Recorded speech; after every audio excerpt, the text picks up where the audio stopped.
IT의 신! 아신 여러분 안녕하십니까? 계속 우리 IT의 신이 승승장구하고 있습니다.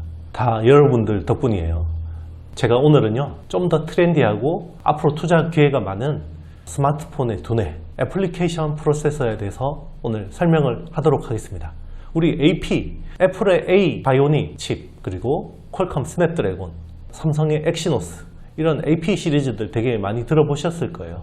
그러면 AP들이 어떤 원리로 인해서 설계되고 만들어지고 시장이 어떻게 형성되고 있고 앞으로 여러분들의 투자 포인트는 어디일지 제가 낱낱이 설명드리도록 하겠습니다.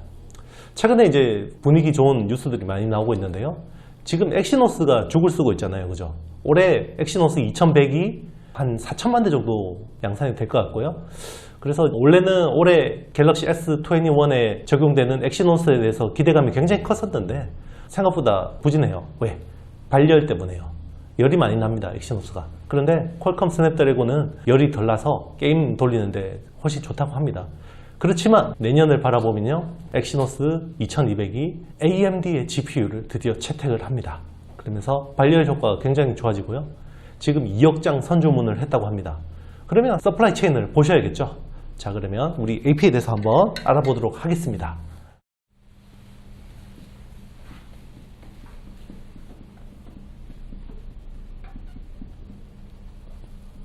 자, 애플리케이션 프로세서라고 그러죠. 스마트폰의 두뇌입니다. 스마트폰의 두뇌. 자, 컴퓨터의 두뇌는 CPU라 그러잖아요. 그럼 CPU하고 AP가 뭐가 다른가 많이 궁금하실 거예요. 그죠? CPU는요, X86 계열입니다. 그리고 AP는 ARM 계열입니다. 자, 이거는 제가 과거 영상에서 한번 설명을 드린 적이 있는데요. X86은 시스크라 그러죠. 시스크. 그리고 ARM은 리스크. 요거는 이제 고성능 연산에 적합한 거고요. 이거는 이제 아무래도 저성능 연산에 적합합니다. 대신에 여기는 고전력이죠. 그리고 이거는 저전력입니다. 그래서 모바일 시대에서는 리스크가 적합하고요. 그리고 고전력에서는 이제 PC, 서버 이런 쪽에서는 유리하다고 말씀을 드렸습니다. 그러면 AP를요 보통 SOC라고 많이 합니다. SOC가 이제 보통 사회 간접 자본이라고 하는데 그게 아니라요, 시스템 온 칩이라고 그럽니다. 그럼 시스템 온 칩은 뭐야? 이거는 원칩화 하는 건데요. 예를 들면 그런 겁니다. 이게 PC 같은 경우는 CPU도 있고요, GPU도 있고 여러 가지 기능들을 하는 칩들이 따로따로 되어 있는데요. AP에는 CPU하고요, GPU하고 NPU하고 이미지 시그널 프로세서하고 RF하고 보안하고 여러 가지 있던 칩들이 하나로 구현되어 있어요. 왜냐하면 모바일은 공간이 부족하잖아요. 그죠? 그래서 시스템 온 칩이라고 이야기를 합니다.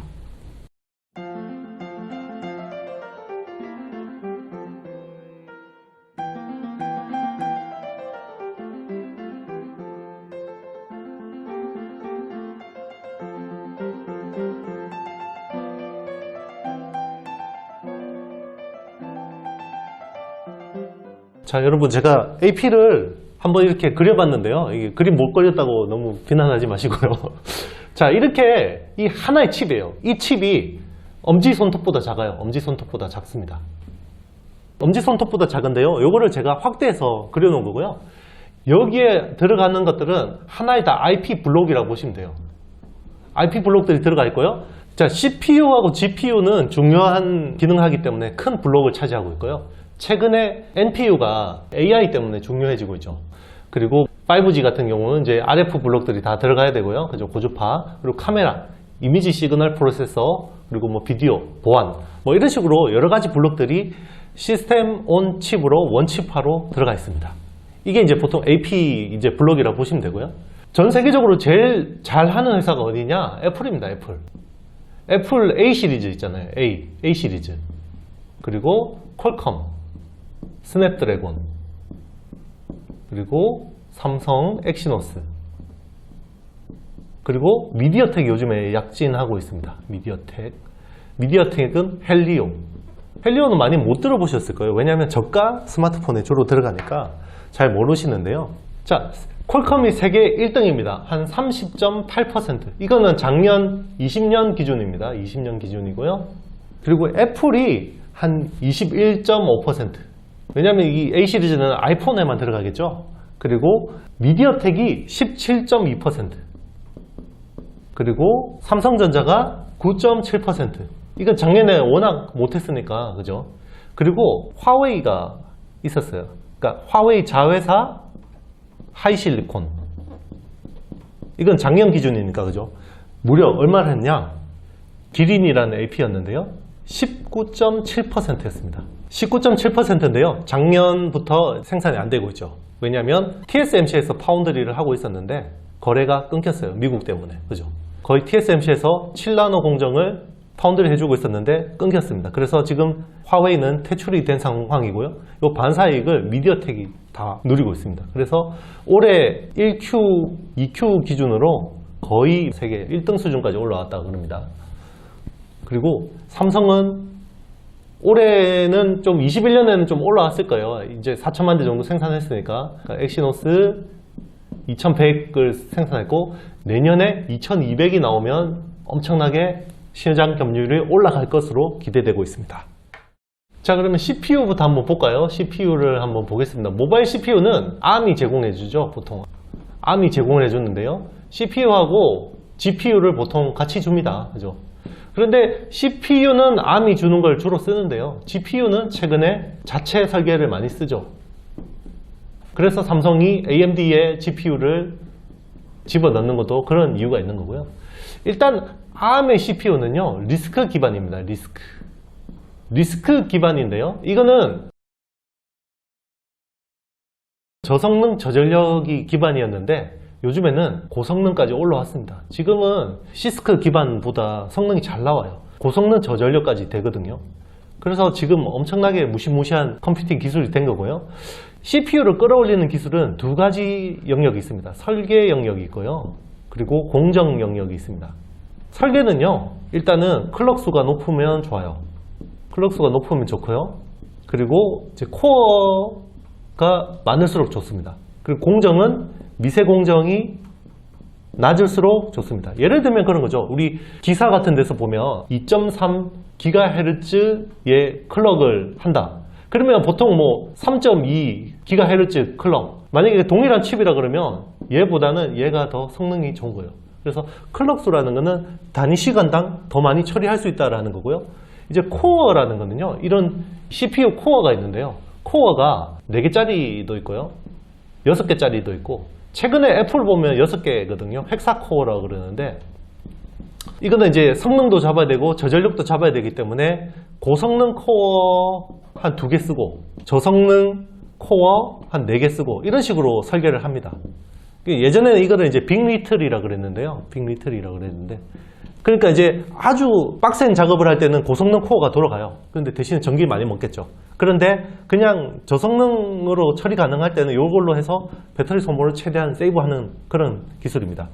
그리고 공정은 지금 보면 5나노 공정이 최대 하이엔드 기술이에요. 보통 5나노 공정인데 5나노는 지금 뭐 삼성전자하고 TSMC 딱 세계에서 2군데밖에 못하죠. 파운드리를. 그렇기 때문에 5나노가 지금 메인인 거고 향후에는 이제 3나노에서 뭔가 승부가 갈릴 것으로 예상되고 있습니다. 자, 이제 GPU에 대해서 설명하겠습니다. 이게 GPU는요. ARM이 제공하는 말리라는 GPU가 있어요. 말리라는 GPU가 있는데 지금 세계적으로 트렌드를 보면요. 애플도 자체 GPU를 쓰고 있고요. 퀄컴도 자체 GPU를 쓰고 있어요. 퀄컴은 아드레노라는 자체 GPU를 쓰고 있거든요. GPU가 요즘 왜 중요하냐면 이제 게임을 많이 돌리잖아요. 그리고 AI 같은 경우도 GPU 기반으로 많이 돌아가기 때문에 중요해지고 있고요. 그래서 삼성도 원래는 자체 GPU를 하고 싶어 했어요. 그런데 자체 GPU가 안 되니까 AMD의 GPU를 채택하기로 한 거죠. 그래서 엑시노스의 성능이 좋아질 걸로 기대되고 있습니다. 그리고 제가 과거에 한번 팹리스 설명하면서 재설계 라이선스를 가진 회사가 전 세계에 딱 2군데 있다고 했었죠. 재설계. 그죠? ARM의 재설계 라이센스를 가지고 있는 회사가 이 두 개입니다. 애플하고 퀄컴인데요. 그러면 이런 것들을 지금 이런 블록들을 자기 마음대로 바꿀 수가 있다는 거예요. 그런데 다른 회사들은 CPU, GPU 뭐 이런 것들은 딱 세팅이 되어 있는 거예요. 그런데 애플하고 퀄컴은 이런 것까지 다 바꿀 수 있습니다. 그래서 안에 내부까지 다 뜯어 고칠 수 있다는 거고요. 그래서 재설계 라이센스를 가지고 있는데 삼성도 이 재설계 라이센스를 갖고 싶어 했어요. 그래서 CPU를 자체 설계하기 위해서 몽고스라는 팀을 운영을 했었는데요. 결국 실패를 해서 드롭을 했고 지금은 GPU 쪽에 성능 개선 쪽으로 초점을 맞추고 있습니다. 자, 요즘에 많이 나오는 이야기가 NPU라는 거죠. 그러니까 뉴럴 프로세스 유닛인데요. 이게 신경망 반도체입니다. 신경망 반도체. 사람의 신경 작동 원리를 가지고 반도체를 설계한 건데요. AI에 굉장히 적합한 기술입니다. 예를 들면 그런 거죠. 사진을 찍을 때 요즘에 사진 찍으면 굉장히 잘 나오죠. 그죠? 사진 찍을 때 잘 나오는데요. 사진이 딱 카메라를 들이대면요. 색감이나 배경이나 이런 톤 같은 것들을 0.1초에서 1초 사이에 딱 고정해 줍니다. 딱 바꿔줘요. 그게 AI가 기능을 하고 있는 거거든요. 물론 이제 뭐 시리야, 뭐 벅스비 이런 거 안 불러도 그죠? 이런 연산 처리를 하는데 굉장히 최적화되어 있다는 겁니다. 앞으로 NPU의 역할은 더 중요해지고 있어요. 삼성이 아까 CPU 설계팀을 해체했다 그랬잖아요. 대신에 NPU 쪽 설계팀을 굉장히 강화하고 있습니다. 앞으로 중요한 먹거리라는 거죠. 그리고 모뎀이라는 게 이제 설계가 들어가는데요. 모뎀은 그냥 요즘에는 LTE 때도 있고요. 그죠? 예전에는 뭐 3G도 있었고, 그죠? 지금은 5G까지 여러 가지 뭐 와이파이도 있어야 되고요. 그죠? 그리고 블루투스도 있어야 되고. 여러 가지 RF들이 필요하잖아요. 이런 것들을 담당하는 IP 블록이라고 생각하시면 되는데요. 이쪽이 사실은 퀄컴이 잘할 수 있는 게 이런 쪽 IP들을 굉장히 많이 가지고 있어요. 그래서 사실 예전에는 섣불리 이런 AP 시장에 들어올 수 없었던 부분이 퀄컴의 특허, WCDMA 같은 거 이런 거 특허 때문에 잘 못 들어오는 부분이 있었는데요. 삼성은 5G, 뭐 4G 이런 거는 설계 되게 잘해요. 근데 문제가 3G 쪽에서요. 이게 하위 호환성이라는 문제가 있거든요. 하위 호환성. 그런 거죠. 예를 들면 이런 거예요. 우리가 도심에 있으면 4G 아니면 5G 주로 쓰잖아요. 그런데 시골 마을에 내려가면 딱 끊기고 3G로 전환이 돼야 되죠. 그리고 동남아 같은 나라에서는 이게 잘 안 돼 있잖아요. 하위 호환성이 중요한데 이거를 퀄컴하고 이런 특허 문제를 풀어야 됩니다. 그래서 뭐 미디어텍이 대표적으로 이런 것들을 잘 풀어서 잘 하고 있는 거고요. 지금은 이제 뭐 퀄컴이 독점 이런 것 때문에 많이 두들겨 맞아서 이런 것들 강하게 뭐 하고 있지는 않은데 예전에는 이런 문제들 때문에 AP 시장에 못 들어오는 이유도 있었습니다. 자, 뭐 그 외에 중요한 비디오 프로세서 유닛도 필요하고요. 그리고 디지털 시그널 프로세서 같은 것도 필요하고요. 그리고 뭐 ISP, 이미지 시그널 프로세서, 그리고 GPS 이런 것 같은 다양한 IP 블록들이 필요합니다. 그리고 이제 중요한 포인트는요. AP 성능이 계속 좋아지잖아요. AP 성능이 좋아지면요. D램하고 낸드 플래시도 같이 좋아져야 됩니다. 그래서 이쪽도 AP의 성능에 따라서 같이 좋아진다는 거죠. 예를 들면 LPDDR5, 그죠? 이런 것들이 이제 앞으로 5G 통신에 맞춰서 밀리미터 웨이브에 맞춰서 이 LPDDR5가 많이 늘어난다는 것. 자, 여러분, 우리 엑시노스 2200을 보는 기대감이 굉장히 높아지고 있죠. 내년 시장을 바라보는 삼성 AP에 대한 기대감이 높아지고 있는데요. 그러면 거기에 관련된 수혜주들이 어떤 회사들이 있을지 제가 간략하게 뽑아봤습니다.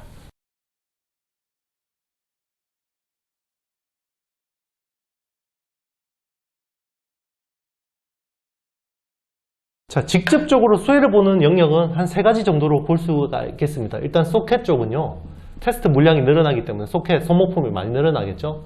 TSE, 그리고 리노공업, ISC 이 세 회사가 수혜를 볼 것 같고요. 업사이드는 뭐 TSE랑 리노공업이 가장 표한 수혜일 것 같습니다. 왜냐하면 ISC는 메모리 쪽이 비중이 높기 때문에. 그리고 테스트 쪽은요. 웨이퍼 테스트 쪽으로는 테스나가 가장 잘하죠. AP 쪽은. 그리고 최근에 설비 투자하면서 들어온 하나 마이크론, 그리고 네페스 아크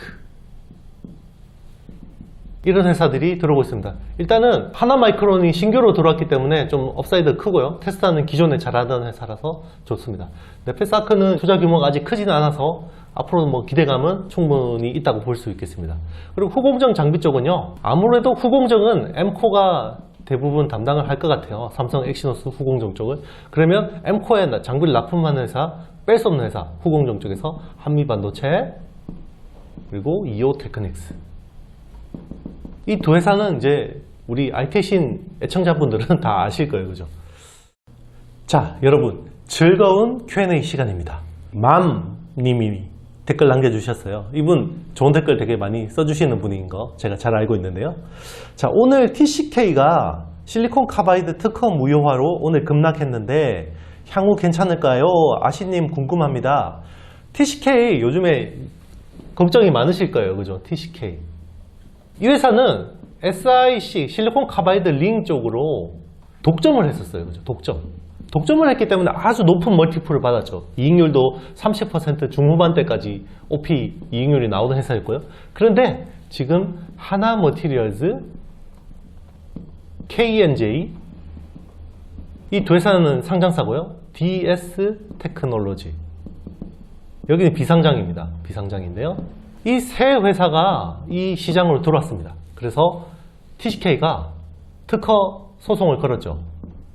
소송을 걸었는데요. 이게 일부 무효 판결이 났습니다. 그래서 TCK가 디레이팅 되는 것은 어쩔 수가 없습니다. 디레이팅 되는 건 어쩔 수 없는데요. 그런데 똑같은 재료를 가지고요. 일단 3만원 이때에서 한번 두들겨 맞아가지고요. 한 16만원, 17만원 요 정도의 선에 왔었는데요.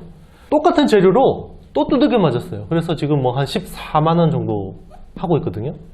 시총으로 치면 뭐 한 1.6조 이 정도까지 내려왔기 때문에 올해 1,000억 넘게 이익이 나오고요. 그리고 OP 마진율이 30% 이상대는 나오거든요.